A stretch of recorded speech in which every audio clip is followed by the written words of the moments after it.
변복 목사의 아침 묵상 2023년 5월 17일 수요일 아침입니다. 어제는 목회 코칭과 젊은 세대의 사역 모임이 있었습니다. 이런 사역들을 날마다 할 수 있도록 인도하신 하나님께 감사를 드립니다. 하루하루 주님이 계획하신 일을 남한하여 선교회가 순종으로 감당해 간다는 사실에 보람을 느낍니다. 주님 인도하심에 겸손히 순종으로 응답하며 주님의 뜻을 이루는 선교회가 되게 하옵소서 고백합니다. 어제는 소중한 이웃이 있다는 사실이 매우 큰 힘이 되었습니다. 나를 믿어주고 함께 해주시는 분들에게 진심으로 감사를 드립니다. 오늘은 목회사관학교를 준비하는 날입니다. 주님 이 날도 주님께 온전한 충성으로 주어진 자리를 소중하게 섬기는 날 되게 하옵소서 고백합니다. 이날 주님은 어떤 말씀을 주실까? 본문은 십계명의 9번째 계명입니다. 16절 내 이웃에 대하여 거짓 증거하지 말라.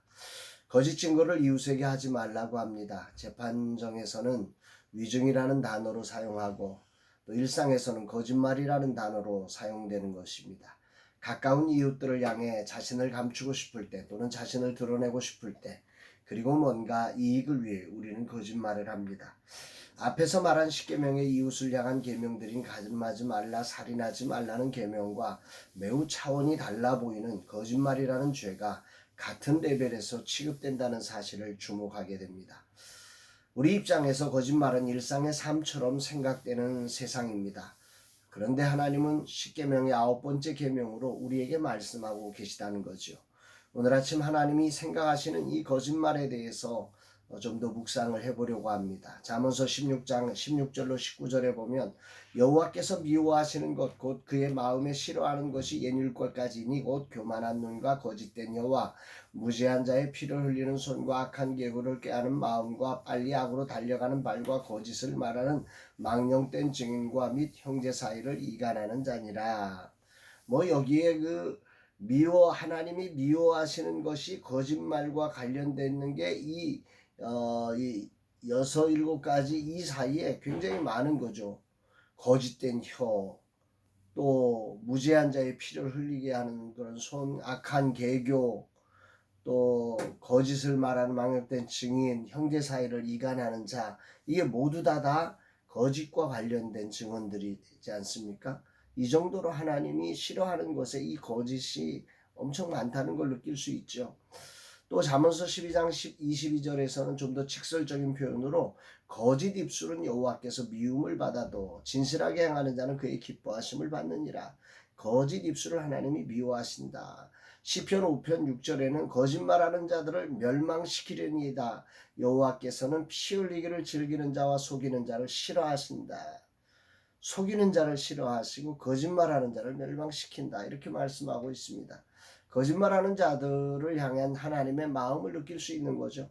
하나님은 거짓이 함께할 수 없는 참 진리이신 분이십니다. 따라서 진리이신 주님과 함께하는 우리가 거짓이라는 어둠이 함께하는 것을 당연하거나 어쩔 수 없다고 핑계댈 수 없습니다. 선한 살인이 있을 수 없고 선한 간음이 있을 수 없고 선한 도둑질이 있을 수 없는 것처럼 선한 거짓말도 있을 수 없습니다. 거짓말은 그 자체로서 하나님께서 미워하시는 죄라는 말이죠. 세상은 음란과 살인과 도둑질을 다양한 관점에서 미화시키기도 합니다. 그러나 분명한 것은 악을 몰아내기 위해 악을 사용하는 것이 하나님의 방식이 아닙니다. 선으로 악을 이기라는 말씀처럼 말입니다. 그런데 여기서 하나님이 강조하는 거짓은 이웃, 즉 공동체를 무너뜨리는 거짓말에 초점을 맞추고 있습니다. 여기에는 내 이웃이라고 하는 단어를 전제로 대상으로 설정해 놓고 있기 때문입니다. 앞의 계명들도 당연히 이웃 간의 관계에 대한 것이지만 여기서는 내 이웃을 더 강조하고 있음에 주목해야 합니다. 도대체 왜 이렇게 분명하게 대상을 구별하고 있을까? 당시 상황에 대한 이해가 좀 필요할 것입니다.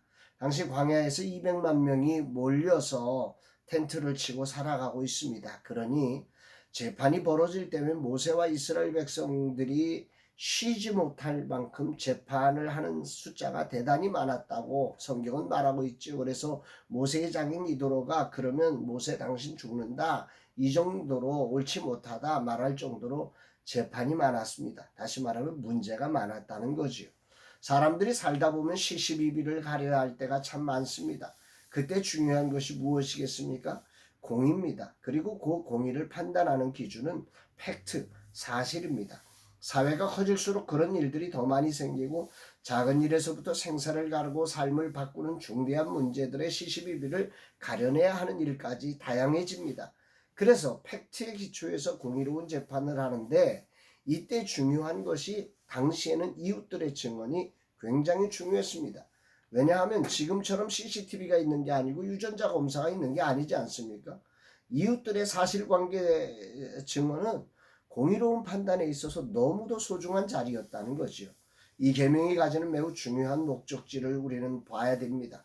바로 이웃들에 의해 이 공동체를 지켜내라는 거죠. 단순히 이웃을 향해 거짓 증거를 하지 말라는 말을 넘어서서 선한 진실을 통해서 이웃이 고통당하지 않도록 돌보라고 하는 이 명령의 목적지가 있는 것입니다. 세상의 힘에 의해 이웃이 고통당할 때 그 힘에 굴복해서 위증함으로 이웃의 고통을 방치하는 자가 아니라 선한 진실을 말함으로 이웃을 지켜내 달라고 하는 거죠. 이것이 진정한 하나님 나라의 이웃이라고 하는 것입니다.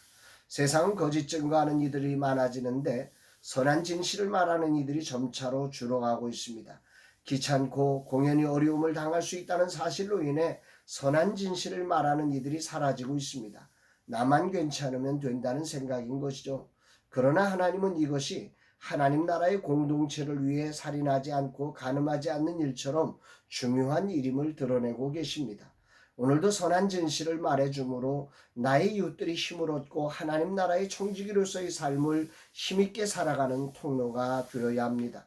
주변의 여러 사람들이 거짓 증거로 인해 실망하고 고통하는 이들에게 이웃으로서 선한 진실을 말하는 일이 얼마나 중요한 것인지를 새삼 느끼게 됩니다.